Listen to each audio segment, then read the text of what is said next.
Welcome to another episode of Culinary School Stories, the weekly podcast that is dedicated to sharing the stories of people around the globe whose lives have been influenced, impacted, touched, and or enriched, for good or for bad, from their culinary school experience. Hi, my name is Colin Roach, and I'm your host. Thanks for joining us today. You are an important part of this show, where we ask the question, what's your culinary school story? So now, without any further delay, let's meet today's guest. Hello, everyone, and thanks for joining us today for another episode of the Culinary School Stories podcast, a Food Media Network production. My guest today is a graduate of Johnson & Wales University's North Miami campus and has a great culinary school story to share with all of us. And having attended school as an international student, he is going to share that unique perspective with us all as well. And with that said, it is my pleasure to introduce today's guest, Christopher Terry. Chris, welcome to the podcast. Hey, Dr. Colin Roach, how are you? Excellent. Thanks for joining us. So excited to see you. I haven't seen you in a long time. Yes, it has been how many years? Like 4 years? It's been a while, and I've been following you on social media, and I know you've been doing some great things, which I'm hoping we're going to get to in this talk, so you can share it with the audience as well. Thank you. So let's start right out at the beginning. How was the journey to attend Johnson & Wales University? What brought you there? What made you want to go to culinary school? Kind of take us through that first part. Well, from I was 17 years of age, culinary has always been the career that I wanted to get into, to be honest. And I attended the Antigua and Barbuda Hospitality Training Institute.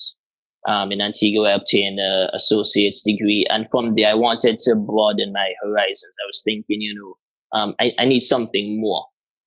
Where can I go and get that level of education, culinary skills, and also that management part of things? And I did some research, and I found Johnson & Wales University as being one of the top universities for culinary in the United States. And I did my research and I just fell in love with the school. I said, especially seeing that it was based there. One of the campuses were based in Miami. It was a lot more closer to home. So I was able to, it was an easy choice for me, I should say.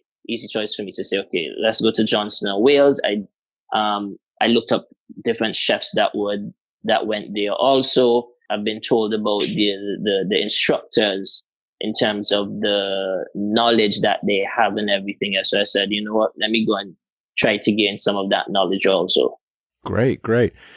Take us to that first day when you got to campus. You're probably excited and maybe a little nervous and, probably don't know what to expect unless you visited the campus in previous. So what was going through your mind? What were you thinking? Take us to that first day. No, I didn't visit the campus before because, to be honest, I wanted to go to the Culinary Institute of America. So I visited their campus. But to be honest... In New York? In New York, yes, Hyde Park. Okay. So to be honest, as I said, I felt in love with Johnson & Wales. So Culinary Institute of America was already out of the question. And then also financial, as we know, CIA is pretty costly, especially as an international student. So Johnson & Wales, I did visit the campus. It was my first time. I remember I came in on a late flight. Direct out of Antigua. No, it was from Texas because I went to Texas to do a Texas Beef Council certification because I'm also a pit master. So I left from there and went straight over to North Miami. And, the first day it was, yes, you were nervous. You're going to a school. I was actually one of the first students to be there. So it was empty. Most international students would arrive a bit earlier than normal. So it was exciting. I was like, the school looks amazing. I was walking around to the different labs and peeping through the glass. And, I was like, wow, look at the equipment that they have in here. Look how clean it is. You just felt as though that you were in royalty. Like, wow, I'm going to come here and tomorrow I'm going to be the biggest chef. That's the feeling that it gave you. Great. And then what was your first lab that you had to go? Did you go to lab or did you go to academics first? No, I choose to do. I did labs first. I cannot remember the class that I think it was with Chef Narudu, Professor Narudu. Okay. Yes, I think that was one of that my... was dining room or beverage? Or? Dining room. I think it was dining room. Yes, that was my first. Yes, it was my first lab. That one, it was good.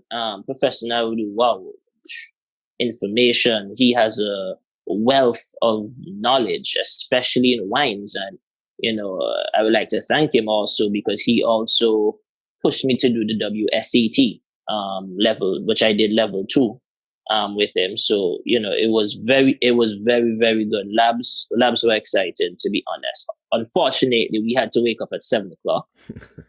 We get to labs at 7:00. So we had to wake up early, but I think that was part of the discipline also. That's why it was done like that, discipline. Hey, you have a 7:00 lab, you have to be up by a certain time, take a shower, get your breakfast, get to class on time, because that is the real world. And I think that's what Johnson & Wales was trying to give to their students. Hey, this is how it works in the real world. You have a 7 to 1 lab, and then you have a 1 to 7, just like you have a morning shift and an evening shift. Sure. It was pretty awesome. Now, going back to that WSET, tell us a little bit about that. What is that? Wine, spirits? That's what it stands for? Yes, it's a wines and spirits certification that I did with Professor Naudu. It was very intense. I would give you that. It was something that you had to study. We had to taste different types of wines. We tasted maybe about 20 different bottles. So we understood what it is that we are tasting, what it is that we are learning. And Professor Naudu really drilled us in that because he wanted to see his students succeed. Sure. At the end of the day. Now that is the Wine Spirits Education Trust, I think. And that's international. So that was opened up to the public, not just Johnson & Wales students? Correct. No, it wasn't just for Johnson & Wales students. It was also opened up to the public. I think we had 2 persons from the public come and join us. We had 1, 2, I think it was about 7 to 8 of us in the class. And there's different levels with that?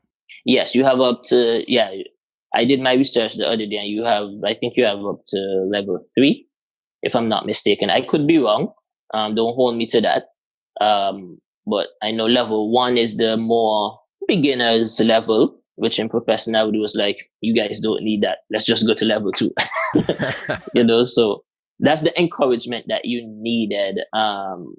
He knowing to himself, okay, he's pushing you and saying, hey, listen, you don't need that. You're on to the next level. You feel good about yourself and you want to push and do a bit better. And I obtained the certification with merit, actually. I was surprised when I saw the certificate with merit. I was like, oh, because it was a pretty intense exam, to be honest. I'm going to be honest. It was very intense. Now, that's something that many people may not realize. They think culinary school just cooking, but here you have a dining room class that you had, and there's outside certifications that have to do with wine and dining room that you can also get. So it really helps round out your education. Did you have any of those type of classes when you had your associate's degree, the original associate's degree back in Antigua? We did, but at very minimal, because it was more geared towards hands-on approach in the kitchen. So we did have a bit, but not as much as detailed as how it was in Johnson & Wales.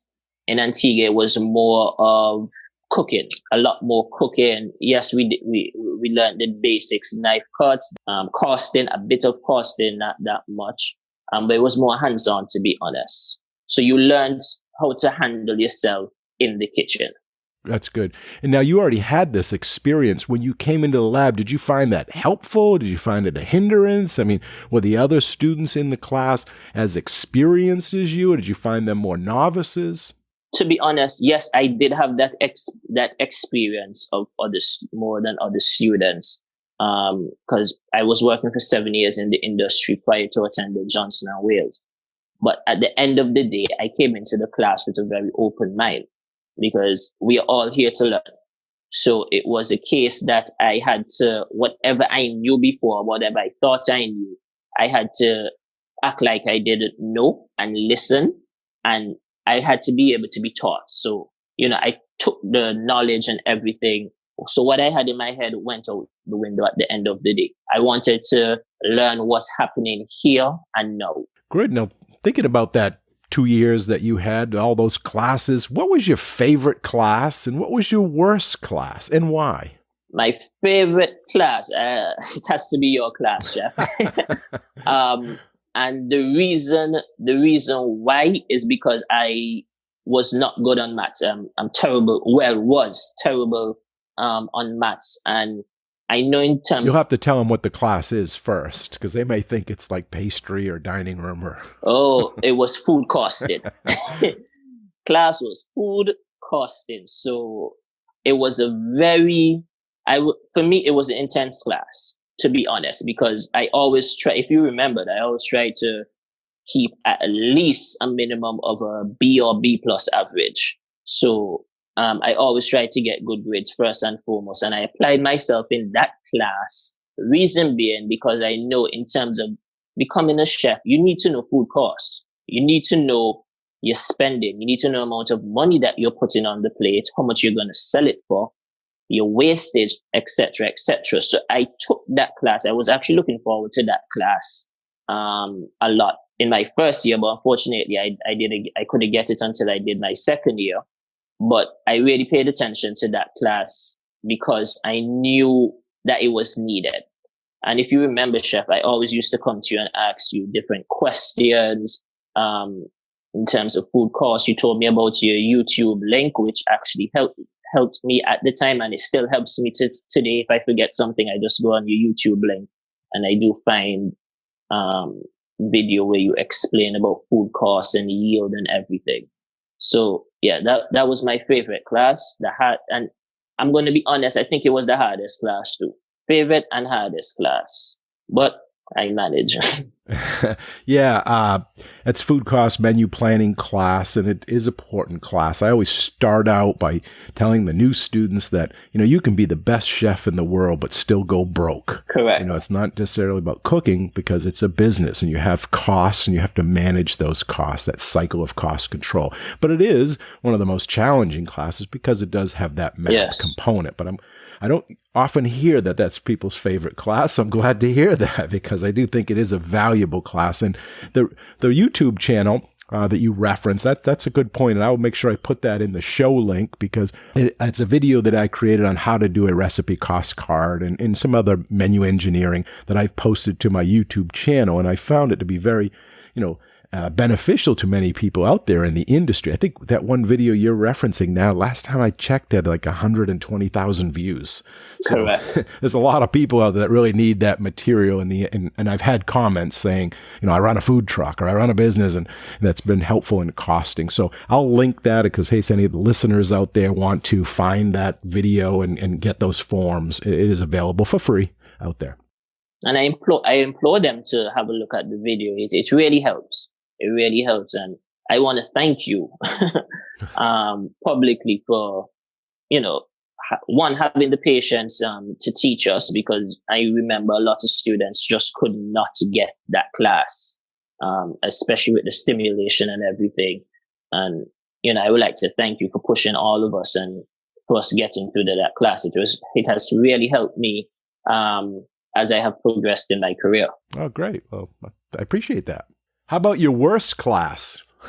The worst class, I'm thinking, what is the worst class? Maybe you didn't have one. I don't want to put you on the spot, but if you did have one, I'd like to understand or let the listeners know why it was hard or why it was your worst. Statistics, I think, was the worst class. Again, numbers, maths. It was, it was a challenge. I think it was the worst, but I always say, once you apply yourself, if you apply yourself to anything that you're doing, you can make it. Because I started in that class, I think, with maybe a C plus, and I ended that class with a B plus. So in the beginning, it was hard. Yes, it was the worst. To be honest, it was just so challenging. It took up a lot of my time, not compared to other classes. But I applied myself. I wanted to learn it. I wanted to get a good grade at the end of the day. So I applied myself. So yes, it was the worst, but no matter what you think is the worst, you can always make it the best. Yeah, I agree. Good. Let's transition now to extracurricular activities, because I know you were involved in a lot of the competition clubs and, things like that. And you actually won some and you got to travel. So maybe take us down that road and share with the listeners some of those things that you were involved in that they could get involved in. Well, so that is that's going down memory lane. So while attending Johnson and Wales, myself, Arthur Patrick, and Michael Seaford, we decided, hey, Deca Culinary competition is coming up. How about we come together? Because Arthur is from Trinidad, I'm from Antigua, Michael is from Antigua, and we say, hey, how about we come together, create a Caribbean team, go and represent Johnson and Wales. And we came together with Professor Flader, Chef Flader, and he also was someone who helped us a lot. He was a great professor also. I also had him, I think, in advanced dining room. And he was our trainer for that Deca Culinary competition. And our first competition, we went to Orlando, just up the road. Right. So we went to Orlando and we were nervous. It was very nervous. It was something that it's different because I'm very familiar with competitions. I've done many, many, many competitions in Antigua, Puerto Rico, cooking competitions. I also did barbecue competitions because I love barbecuing. I had a barbecue team where we traveled between Puerto Rico and Tennessee, winning many coveted awards and medals and everything. I also have YouTube videos about that, some of our documentaries from Puerto Rico and Tennessee. So competition is in me. I love competition, but every time you go to a different competition, it's a different feeling. So I always get nervous, and I do like getting nervous because it really brings out the best inside of you. So I remember we were in the room a day and we were supposed to be doing up our timeline. And again, it goes back to costing. Because I didn't get your class the first year. None of us got your class the first year. So guess what? We didn't know what to do. So we actually just, quite frankly, I'm going to be honest, we actually, quote unquote, made up a figure for that timeline that we had to do. And I can't remember seeing the judges' score sheet for the theoretical part of it, but I'm pretty sure we failed it. Especially the costing part. Pretty sure that we failed it.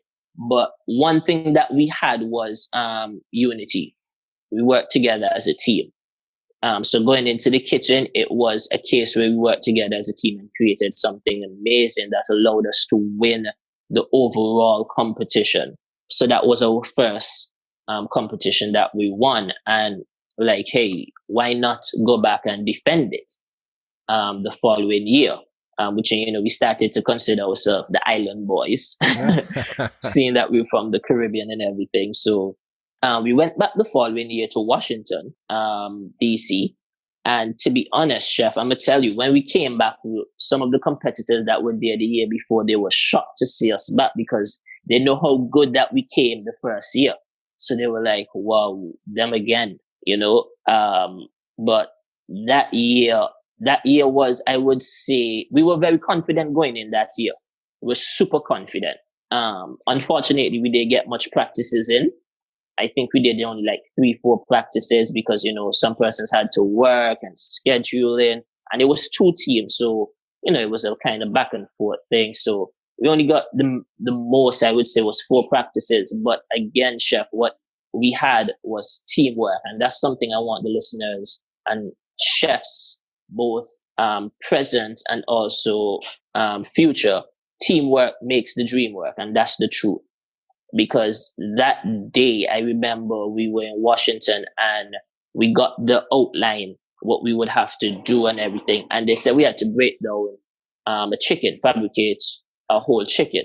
That's not a problem. But then we started to do a bit more research and we said, the oyster. We're like, the oyster? What is the oyster? So we started to research what the oyster is. And all 3 of us were looking at each other like, man, we never knew that. We don't even know how to get inside of that. I remember we walked down to Walmart, 10-minute walk, and we bought a whole chicken, Chef, that the day before the competition. And right there in our rooms, we learned to fabricate a chicken effectively. taking out that oyster, it was amazing. To this day, we still talk, Arthur and I speak a lot, so we still speak about it. And we just laugh about it because we can't believe that we were able to practice that the night before, execute it the day after flawlessly. And once again, we won the competition, defending our title, making Johnson & Wales North Miami campus once again the top winners. And we were very proud. And I know that the university was proud of us also. Sounds like it was more than just teamwork. You were kind of resourceful there to go out and be able to do that and then fabricate it in your hotel room. In the hotel room, we actually bought a small cutting board also. And we did that right in the hotel room. We did our full sheet. Again, well, we had the costing class, so we knew a little bit about costing. Oh, that's good. So we did it better that time. Fabricated the chicken, broke it down. We all had hands inside of it, and I think it took us that night. We were diligent for about 4 hours solid, without any distractions or anything. Just focused in on the competition, what we're going to do, how we're going to do it. We're just talking word about, hey guys, this is how it's going to go. Everybody had their input. We came together, put it together, walked in the kitchen the next day. And I'm going to be honest, chef, if we spoke 50 words amongst ourselves, we spoke a lot, because that's how well we worked. It was just like, I got that. Okay, I have that. Yeah, good. Okay, plating. All right, Chris, let's go. Put it together. You're focused and it's choreographed and everyone knows what to do and just execute. Yeah, it was just, it was flawless. It was like, because we already knew what we were going to do.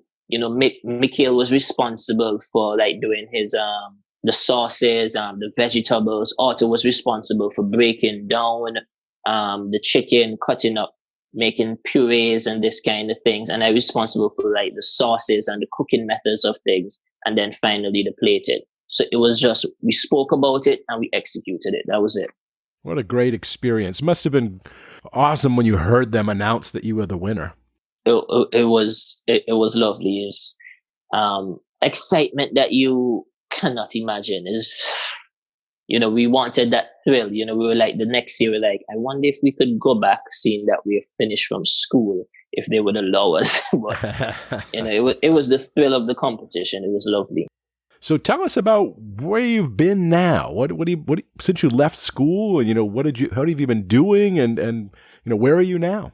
Oh, great. Well, from I left Johnstown, Wales, I went to Ocean Reef Club. I worked there for a year, and also Cardstown Golf Club. So it was one property, 2 different clubs. So I was working both, just trying to gain that international experience as much as possible, just soak up everything. From there, I got a job offer with Sandals. I'm pretty sure everyone is familiar with Sandals in Barbuda, where I came in as a sous chef for the American restaurant, seeing that I had that knowledge. And then I quickly went up to the French kitchen. It was a French restaurant. And, there's where I actually shone, meaning in the case, just like what I was preaching before, teamwork. I made sure that my team was on the same level as everyone else, meaning I went and taught them. So my books from Johnstown, Wales, I actually brought with me, and I actually taught my staff. I helped my staff to understand different sauces, different knife cuts, different cooking methods, behavior of the kitchen, because I believe that if it is that you have a team and everyone is on the same page, not because I'm the chef means that I need to be above you. No, I want everybody on the same level as me, because at the end of the day, we're going to make that team effort, right, something greater than anyone could imagine. So there's no weak link. There's always strong points in the team. If somebody's weak in something, there's someone to pick up that weakness. And that's what, quite frankly, makes a team. So, I've been very proud of that. My staff, they have thanked me many times over, hey, chef, thank you. I feel very proud for that, they're able to learn something. They're able to gain some level of knowledge when it comes to culinary and, push themselves at the end of the day, because that's what it's all about. We can't keep the knowledge to ourselves. And then from there, I actually decided to come back home to Antigua, where I got an executive sous chef position at the Hammock Cove Resort. So that's where I am currently, because I just returned home a few months ago. So that's where I am currently. Great. What's your future plans? Future plans. Well, some of my future plans is to, first and foremost, is obviously to gain that title as an executive chef, but I want to gain that title as an executive chef also to open up something new, new hotel, new restaurant, and be able to bring my staff in, to be honest. Because I've worked in many places. As I mentioned before, I've been in Antigua, that's my home country. I've been in Florida, where I did short stints with Chef Brandenburg, Miami Iceman, and also I was a private chef for an NFL player down at the Sunny Isles. I can't remember, but down there I was a private chef there. Ocean Reef Club, Card Sound Golf Club. I worked in Puerto Rico, where I opened up a smokehouse for a client. I also did a revamp of a restaurant. I did also England. I worked in England at Le Tolbooth restaurant that's in Essex. Very, very nice restaurant where I learned a lot. Worked in Barbados, and now back in Antigua. At the end of the day, after this, I'm looking to gain a high position executive chef, corporate chef, where I'll be able to bring in my own people that I've worked with over the years to create something dynamic. And also, in the future, which I already have working on, is to have a smokehouse, to open up a proper smokehouse here in Antigua and Barbuda. So that's something that I'm really looking forward to, using the skills and knowledge that I have from smoking and different competitions, smoking techniques. A lot of people just think that smoking or putting the brisket and it's a timely thing. You have to put in the brisket, the correct wood chips, the correct temperature, correct timing, know when to take it out, wrap it, put it back in, let it rest. So, I have the passion for things like that. And I have a passion for plating too. I don't know if you have seen some of my plates, chef, but I think that my plates are very unique. It's never the same. It's always different. And the thing for that is my creative mind, because I cannot think of a plating at this moment and execute it the next. I have to plate right there, right then. So if I tell you, okay, I'm going to put the sauce that way, chances are I'm not going to put the sauce that way when it's actually time to plate, because the vision is different. And that's something that I like about myself, that I'm able to surprise myself also and get excited. It's like, wow, that's amazing, So food is exciting. I just love it. It makes me excited. Well, you're an artist in the moment. You're inspired by the dish and at the time and what's going on at that point. It's not a paint by number. You're not planning it too far in advance. That's where the correct art of culinary art comes in. Correct. Why don't you tell us a little bit about that barbecue a little bit more? Because you are a pit master. And what is your website? You have a YouTube and stuff that maybe people want to check that out? Yes, it's on YouTube. One of the links is Smoking Griller's Journey to Puerto Rico. And it's also Smoking Griller's Journey to Tennessee. So that was it. I was saying Smoking Grillers was a barbecue team that I started back in 2012. If my memory serves me correctly, I started when I was working at the Jumbi Bay Resort in Antigua.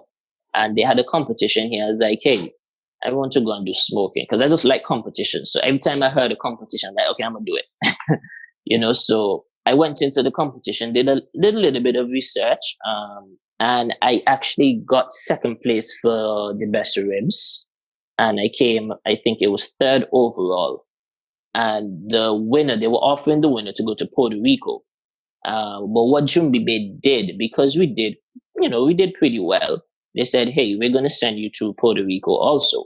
So the company really looked out for us then. And from there, I went to the competition, and that's where I actually learned what smoking is. Because I went into that competition very confident, thinking what I did in Antigua was the best. It wasn't. I came 37 out of 38 or 39 competitors, so second to last. I was like, wow, really? So the next year, I got a new team. I did a whole revamp, got a proper team.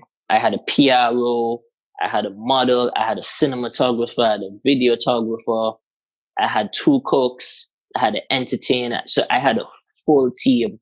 Went out, gained sponsorship, everything. Went back to Puerto Rico, learned the basics for the smoking, asked questions, got together with different chefs. And I remember Chef Dirk Troop. He was the chef at the Old Sheraton in Old San Juan. And he was the one that actually taught me on the spot how to do brisket the correct way. And myself and my PRO and entertainer, we actually did it right there. I remember we woke up at 1 o'clock in the morning and started because we had to turn in brisket. I think brisket turning was at 3 or 4 o'clock in the afternoon. So we were up early, smoking our brisket. Chef Dirk Troop was teaching us and telling us the correct wood. He actually introduced me to mesquite wood, which mesquite is just my absolute favorite because it gives that meat that's kind of sweet flavor to it. So I thank him for that. I learned from him. I learned from another pit master a year later also in terms of smoking pork butts and chicken and these kind of things. So I was thankful for that. And on top of my own research, we managed that year, I think, to come 11th. We did very awesome that year. The year after, I managed to come 7th, being awarded we won the best chicken thighs. We got 2nd in pork butt and 4th in brisket. And mark you, this is out of like 41 competitors. So we did not do too bad ourselves. And, that's something that I'm very proud of to this day.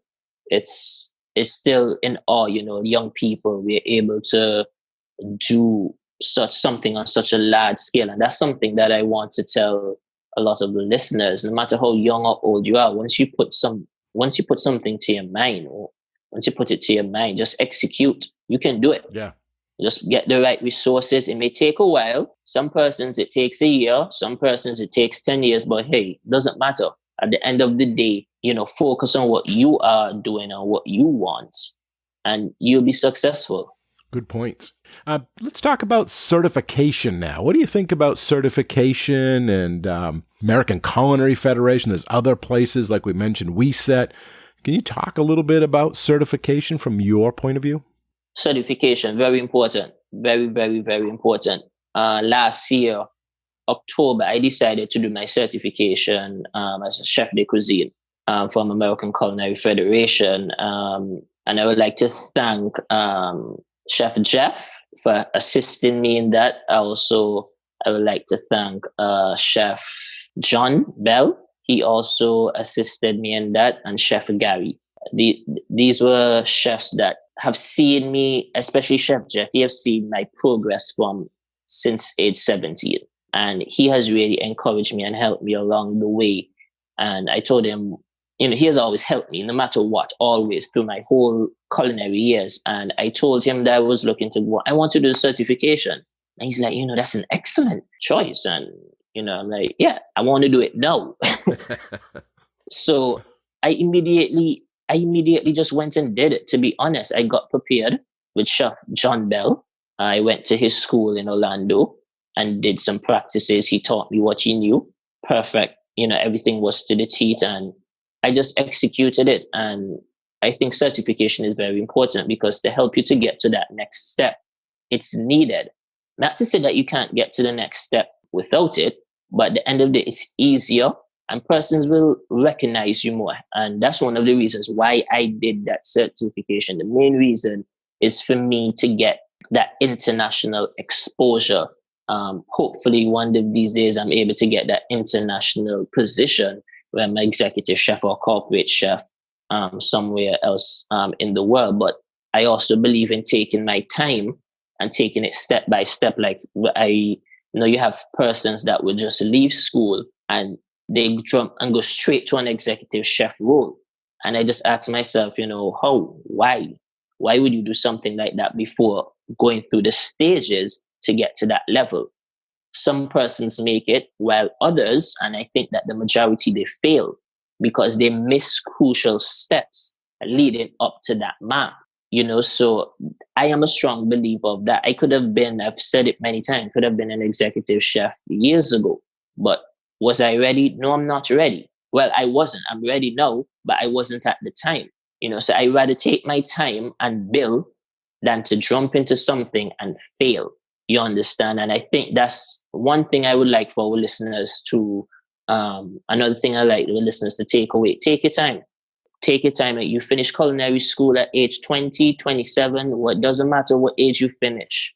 If you're not ready, don't do it. Take your time. Go through the levels. Commis cook, demi, chef de partie, junior sous, sous chef, executive chef. Get up to the level. So when you reach up there, you stay up there. Don't jump from a commis cook to an executive chef or a head chef or whatever. Because when you reach up there, there are going to be people beneath you that have gone through the necessary steps and will outshine you. And it will make you look as if you don't know what you're doing. Correct me if I'm wrong, chef.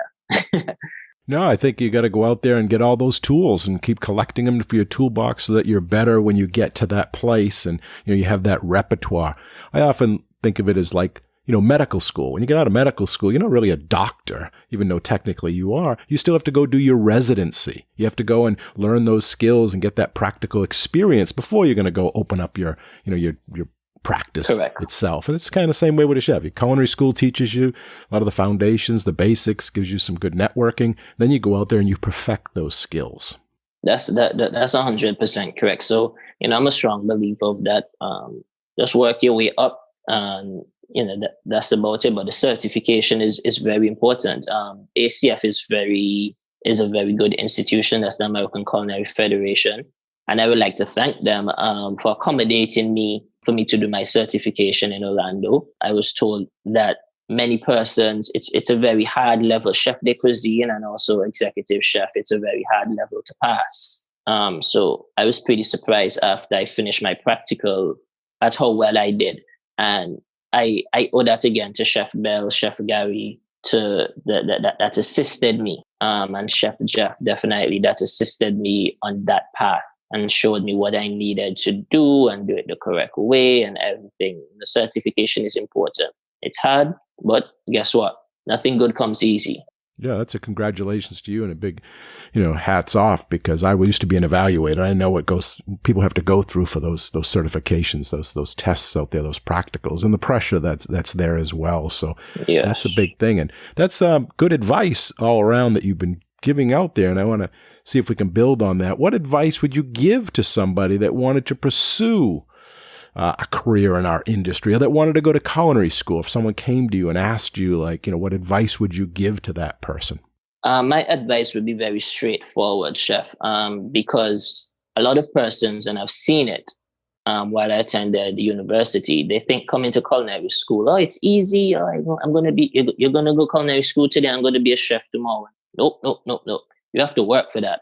It's very hard. If you don't have the patience, first and foremost, if you don't have the time, if you cannot sacrifice, and that is the key one right there. If you cannot sacrifice, it is not the field for you, because, getting up to that level, you're going to be, as a commis cook, you'll work an average shift, 8 to 5, 7 to 4, 3 to 11.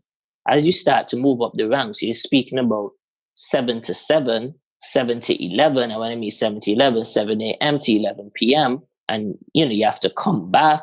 So it takes a lot of sacrifice. It takes a lot of discipline. So if you don't have these elements and the attitude, I always tell my staff everywhere that I've been through my travels, if you don't have the attitude, can't help you. We can teach you a skill, but you have to have the correct attitude. You have to want it. You have to want to be a chef. You have to understand the meaning of being a chef.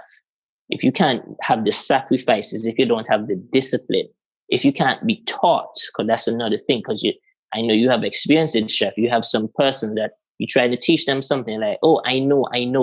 No, that's not the right attitude. Even if you know, because I can tell you a story, chef. When I went to the toll booth, I went there, I think, for 2 to 3 months to do a stage. And the chef asked me, do you know how to make a stock? veal stock. I said, no, chef. He's like, what? You're a chef and don't know how to make it? I said, would you like to show me, chef? And it's not because I didn't know how to make it. I just wanted to see how he did it. You understand? So imagine if I said, oh, I know. He would have said, okay, since you know, go and do it. And then maybe I would have missed a step. And he said, okay, but I thought you knew. You know what I'm saying? So it's always good to say, it's not all the time you have to say you don't know, but if you're uncertain and you want to learn, sometimes it's wise to keep quiet and try to learn from who's trying to teach you at the end of the day, whether it's right or wrong. Because if it's wrong, you will know what not to do at the end of the day. So that's the advice that I would give to anyone wanting to join the culinary field. Don't think, especially a lot of persons think, chefs make money. Yeah, we make money when we're at the levels. We're at a high level. But starting out, we don't make anything. I think persons starting out do it mainly for the love of cooking. To be honest, you have to have the love. You have to have the passion. You have to have is a passion, because you can love to cook. Because there are many persons out there that love to cook, but do you have the passion? Do you get excited when you do a plating? Sometimes, chef, I would do a plating and I would get so crazy excited, and the person in my kitchen will look at me like, "What's wrong with you, chef?" Like, no, it's just exciting. Look at the place, excited. And if you don't have that kind of passion, you wouldn't make it. You would not make it. Yeah, you're bringing the art to life right on that plate. That's what's the inspiration. So now that you've had perspective, you've been out of school, you've been traveling all around, would you do it all again? Thinking about the cost, the time, everything, would you change anything, or would you do it just like you did at culinary school? I would not change anything. Reason being, it helped me to be the person that I am today, because truth be told, chef, I actually worked 7 years prior to attending Johnson & Wales, just to attend Johnson & Wales. So I worked to attend Johnson & Wales. So all my savings, everything, when I went to Johnson & Wales in 2014, went straight inside. So I was left with $0.00. So that's a sacrifice that I speak about, that one have to make in able to achieve goals in life. And it has paid off for me, because I have many accolades to my name. I've won so many competitions. I've traveled so many places. I have been recognized in so many places, not only in Antigua. I've been recognized in Barbuda. I've been recognized in New York City. And, so these are the things. It helps at the end of the day. So I would not change anything. Johnson & Wales, yes, it was expensive, but I think it's beneficial, and it will continue to be beneficial for me in the future, because the broad bands of chefs that school have produced, the alumni, it's amazing. So I would not change anything. I went through some very hard times, to be honest. I remember when I was in school, there was a day Arthur and I, we were walking back from Publix, and we decided to check our account. And I remember we didn't have any money whatsoever. We had like $10 left in our account, so, those are the things that make you a better person. Those are the things that help you in life to understand and appreciate the basics and the small things. And lo and behold, I think it was maybe a day or two later, we were able to get some money in, so these are the things that make you a better person, I would say. One of the things you had put here was, how did you survive while attending university? Was that one of those examples? Exactly. That's definitely one of the examples. You had to survive at all costs. We used to go on small jobs with our professors. Chef Narwood used to take us on some. Chef Brian, the late Chef Brian, very great professor. May his soul continue to rest in peace. He took us on many private functions also. Chef Brandenburger, Brandy, that's what we call it, Drew. He really helped us also when he taught us ice carving, and he used to go to his shop and learn a lot of things. So, these are persons that helped us along the way. That's how we survived. To be honest, we survived as a team again. It's all team effort because you can never do it by yourself. And that's another thing going into a kitchen. If you think that you can do it by yourself, you will fail. No matter how great of a chef you are, none of these Michelin-starred chefs that we see and we praise every day, at the end of the day, they did not do it by themselves. They cannot do it by themselves. They had a sous chef, they had a junior sous chef that gave them ideas and helped them out. So always think about the team. Don't think about yourself. Praise your team. Don't praise yourself. These are small things that we did in university that helped us. Arthur, Mikhail, Kimani, Akeem, we were a team and we looked out for each other. I would give you that. That's what helped us, really. We looked out for each other. It was a great experience. Is there a question I should have asked that I didn't yet? Or is there anything that, you'd want to share at last minute things? You could tell us, what is one thing that you wish you had known in advance before you went to culinary school? One thing that I wish that I would have known in advance. Whoa, that's a tough one. If maybe you were there and you're like, wow, I wish I had known that in advance. I wish I had known that. It might have helped. I'm thinking, but at the end of the day, I wish nothing, because these are the things that help you in life. So any challenges, those were challenges that I had in culinary school made me a better person. It made me push harder. Because that's something that I always said when I went to culinary school. I wanted to graduate with honors. So that's another reason why I did not want to get anything less than a B+ average. So putting that in my mind, saying, okay, I must graduate with honors. So I kept working hard. I remember there was a time in your class, I had a B average for the stimulation, for food costing. I vividly remember, and I did it over to try to get a better grade. And I remember emailing you about it. And to be honest, I actually saw the email recently. I'm like, look at this. I have a B average, and I'm asking professor to do it over so that I could get a better grade. So that was how that's how I used to think. Like, I just had to do well. I just had to do my best. I had to give it my all. I did not settle for D's. I did not settle for C+, because at the end of the day, if I settled for that, that means I would have been missing out information. And if I kept pushing, if I kept trying to push to get an A+, I have to study to get an A+. I have to study the amount of work to get that A+. And if I fall short, okay, fine, but it needs to be a minimum of a B+. So it was just have to push. You had to sacrifice sleepless nights. You had to sacrifice a lot of things. Sacrifice going out and partying. You just had to sacrifice so much. Sacrifice being away from home. I've been away from home for 6 years. I just recently came back. So you sacrifice family. All of these things make you a better person. And I'm not speaking about being a chef. No, I'm speaking about being a person overall. You learn to appreciate things a lot better, right? As I said, I all my money that I saved for 7 years went straight to Johnson & Wales. So after I left Johnson & Wales, I started over. Would I change that? Of course not. Because maybe if it is I had the money already sitting down there, or someone was paying for me, or whatever the case may be, right? I wouldn't have cared that much, I maybe would have settled for a C. Like, okay, it's a C. But I made that sacrifice. My parents made that sacrifice.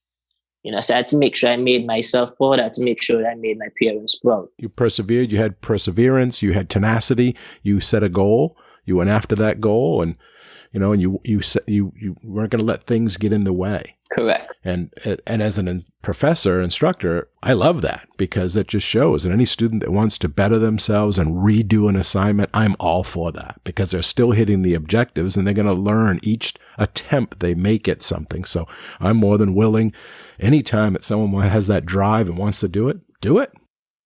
Definitely. And I know in myself, I have that level, that drive, I have it. That's where I'm so successful today, right? And I don't owe my success to myself. I owe it to the persons that I have been in contact with, all my professors, all the chefs, all the persons that used to speak to me and root for me.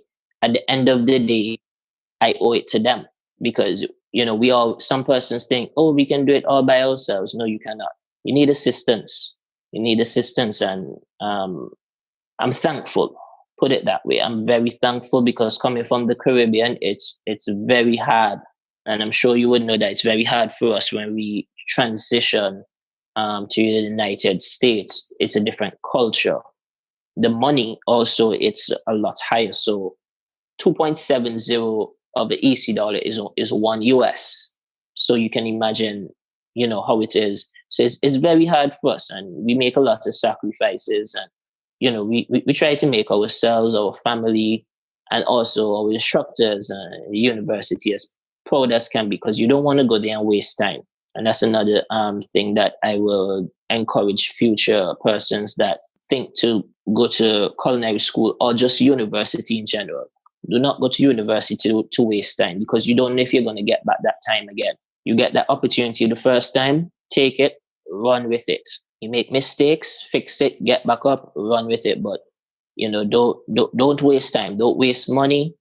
So that's something that I will encourage listeners. Please just be careful, because university can get you a bit carried away with all the partying and everything else. We all go to university to get an education, to graduate, to get a degree. Stick to it. Good advice. Well, that is just about all the time we have for this episode. And I want to first thank you, Christopher, for coming on the show today and sharing your culinary school story with all of us. We really appreciate your time, your insight, and your honesty. Thank you. Thank you, Chef. Oh, thank you. And really enjoyed our chat. All right. Take care, Chef. Bye-bye. And a big thanks and appreciation also goes out to all of you, the listeners. We hope you enjoy the show and this episode. You all are a big part of this show, so please let us know what you think. Your comments are always welcome, and they help us in making the best show possible. You can email them to culinaryschoolstories@gmail.com. That's culinaryschoolstories@gmail.com. Or even leave us a voicemail at area code 207-835-1275. That's area code 207-835-1275. And if you like the show, we have a big ask of all of you, and that is to share the podcast with everyone you know, and to give us a positive rating and review on Apple Podcasts. Okay, until our next Culinary School Story, take care and be well. Bye-bye. Culinary School Stories is a proud member of the Food Media Network.